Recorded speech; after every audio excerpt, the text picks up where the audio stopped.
Well, hello everyone. My name's Dennis Fancett and I'm from the Diocese of Newcastle's Generous Giving team. And let me start by thanking you for giving me the opportunity to talk to you online today, exploring the place generosity and indeed generous giving should play in our lives as Christians.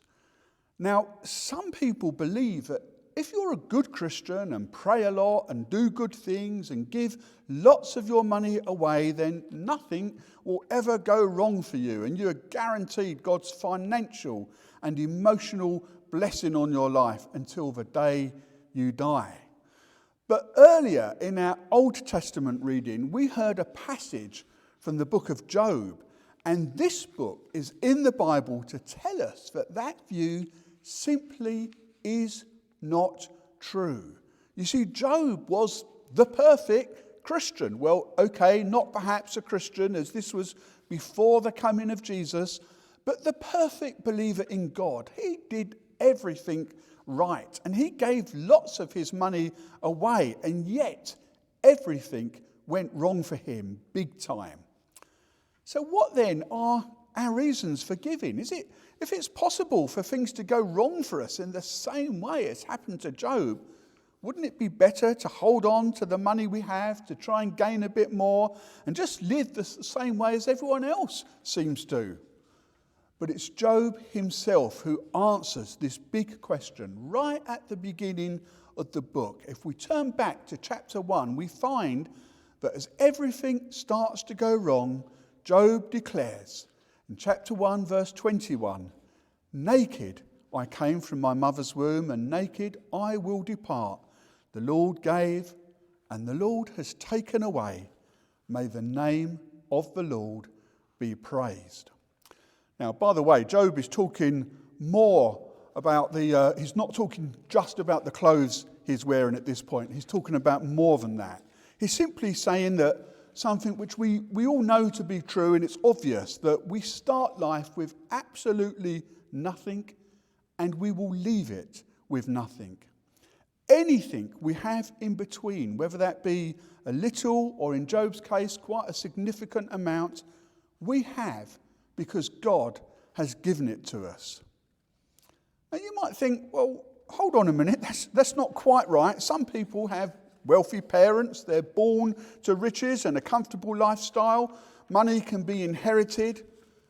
But actually, trace it all back, and ultimately the source of all wealth, and in fact the source of everything, is God. Now that's not to say that from time to time people don't take things they don't own from someone else or make money from dubious or illegal activity, but nevertheless, God is the creator of all things, and we're told that in Revelation chapter 4, verse 11, and several other places. And Job understood this. The passage we heard earlier closes with Job saying, "Shall we accept good from God and not trouble?" And there's a clear indication that Job recognized that all good things he had previously enjoyed in his life have come from God. Now there's a temptation when things go wrong to withdraw from God, to withdraw from our faith, to withdraw from our life in the church community, to withdraw from friends in the church, and yes, to withdraw from what we give. In other words, to blame God for what is happening. And we can see Job's wife falling into that trap. "Curse God and die," was her suggestion. But fortunately, Job didn't take her advice. You see, our relationship with God is not transactional. It's not a case of, I'll do something good for you and now you do something good for me. We should never view God in that light. Likewise, our attitude to giving must never be transactional either. As soon as we start asking, well, what exactly am I getting for my gift? Well, if we're asking that question, it's no longer a gift. It's become a purchase. The truth is, God has already given us all there is to give. He's given us life. He's given us himself. And through the work of Christ on the cross, we receive salvation, the ability to live at peace with God, in communion with him. Nothing could be more valuable or more precious. That's not to say that God doesn't continue to shower fresh blessing on us at frequent intervals. Like any parent, he loves to see his children blessed and happy. So yes, he does continue to bless us, and often financially too. But we must take care that we don't see it as a right or any kind of obligation on God's part.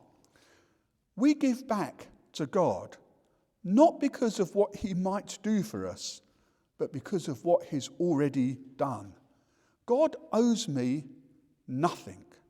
I owe him everything. And my gift is a response of thankfulness from a grateful and generous heart. No matter how much I give, I can never outgive what God has already given to me. So it therefore follows that if we wanted to ask ourselves the question, well, how much should I give? We must first ask ourselves, do I understand that God has already been so generous to me? Do I want to thank him for that generosity? And do I recognise that everything I have has come from him? Now, our understanding of generosity and our desire to give to him freely and cheerfully is rooted in our knowledge and understanding of God and recognition that we give back from the fruits of what he has already given to us. Well, so far, so good. But what about those of us who are really struggling financially? How does this apply to those of us who don't have much and for whom giving anything would be a struggle? Well, the first thing to say, of course, is it isn't about how much or how little we're giving, or even if we're able to give anything at all. It's more to do with our thought processes and our prioritisation behind our decision, and whether we've considered the issue prayerfully and honestly.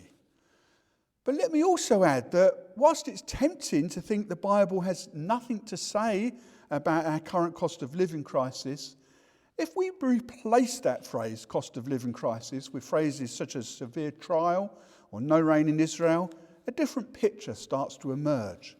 We can find a number of examples of God's people responding with outstanding generosity despite the severest of financial crises of their own. I love the example of the Macedonian Christians, of whom Paul wrote in 2 Corinthians chapter 8. In the midst of the very severe trial, their overflowing joy and their extreme poverty welled up in rich generosity. And Paul continues by saying, they gave as much as they were able, and even beyond their ability.